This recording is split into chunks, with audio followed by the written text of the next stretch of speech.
Yo, what's going on everybody, it's CJ, welcome back to the channel and welcome back to another video. First of all, apologies for the delay, it's been a busy month, but we finally got some free time until the end of the month, so we're going to get back to making videos on SCUM and some other things as well coming up in the pipeline. So we're back, we're going to do some more SCUM shorts, and in this video we're going to be looking at medical and the healing system. But before we get into the video, as always, thanks to G-Portal for sponsoring the channel. If you want 5% off your own server on SCUM or any other game that they provide, check out the link in the description and use that to check out with your 5%. Without further ado, let's just jump into the video. Okay guys, so we are creating our character here and I'm just going to quickly show you this, but for the purpose of this video, this is the medical skill. Now we are going to, for the purpose of showing you basically how this all works and bandaging, we're going to set this to no skill. So basically your medical is going to affect on how fast that you can heal yourself, how much you heal yourself, and basically how many materials you're going to need. So we are going to set this to basic. Now whenever we're using something in the game, you roughly get about 25 XP every time you heal yourself. So in order to level up to medium, we're going to need to do quite a lot. But to level up to basic, we're basically going to need to heal ourselves about 400 times. So as you can imagine, that takes a lot. So let's just jump into the gameplay and we'll show you guys exactly how we are going to work this out.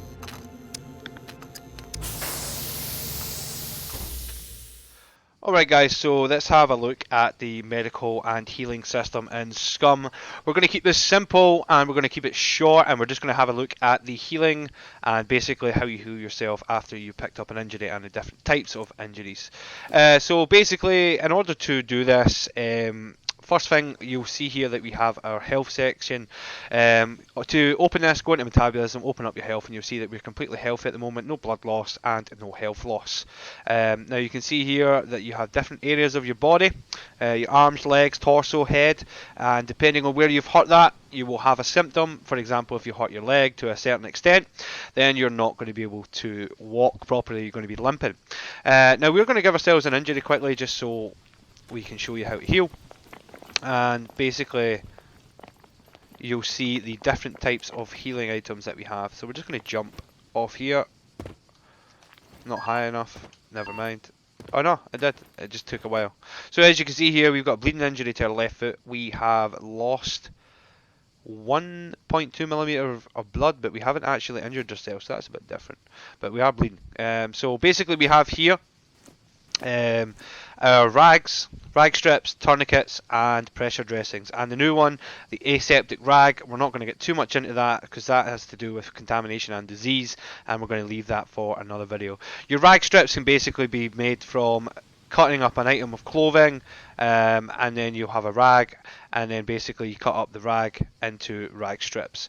Your pressure dressings, they are a lot better in terms of they don't take a lot to heal. They don't take a lot of time to heal, and so do your tourniquets. So they are the most effective in the game. You also have your emergency bandages, which are here. Now they usually come in a big box of bandages that contain 5, and you need to take them all out individually. So it goes from rag strips to rags to tourniquet, to bandage, to tourniquet, to pressure dressing in terms of what we've got and the effectiveness. Now our injury has just went into stabilization mode. So basically you have 4 different types of injury. You have C1, which as you can see there, didn't affect us really at all. It pretty much by us stopping moving just healed itself, all the way up to C4. Now if you've got a C4 injury, it's going to keep bleeding a lot, and depending on how much health it's took off you, you will die if you do not heal it. So let's just show you quickly how to heal. We'll do this again. Nah, that was not far enough. Let's check here. You know what? Let's just make it really easy.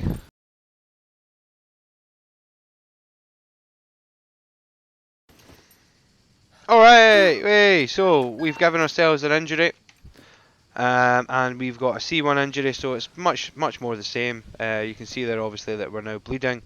So we have a rag strip. We're just going to use that quickly, and as you can see it heals relatively fastly, and there we go.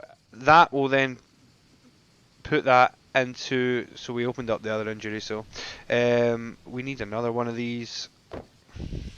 So yeah, depending on your medical skill basically, and depending on the injury, so 2 rag strips healed that up basically, because we opened up the other one. So depending on your medical skill, depends on the amount of rags that you're going to need to use. We have basically a basic one.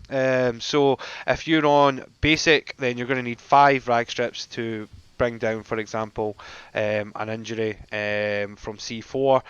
Pressure dressings, they will generally do it, depending again on your skill, pretty much straight away, along with your tourniquets. But yeah, that's pretty much how you heal in SCUM. Bear in mind, if we have a bleeding injury and, for example, if we run around a lot, it is going to open up a lot. So the quickest way to just basically make that heal is stop moving, sit on the ground, lie on the ground, and as you can see here, it will then start to go up a lot quicker. If we were to get up and we started moving, generally this will stay still, and it's going to take us a lot longer, and it will actually start going backwards. As you can see, the stabilization period, and if you do this too much, then you can actually open up your wound again, and you're just going to need to start getting more rag strips, more bandages, and healing up from there. That's all from this video, guys. I hope you've enjoyed it. It is short, it is simple, and there's not a lot of detail in terms of, you don't need to worry too much about the medical system in terms of keeping yourself alive for your bandages. Stay tuned for next time. We're going to have a look at diseases and contamination before we then take a look at antibiotics and aseptic rags in the next one as well. Stay tuned, stay subscribed, and I'll see you guys next time.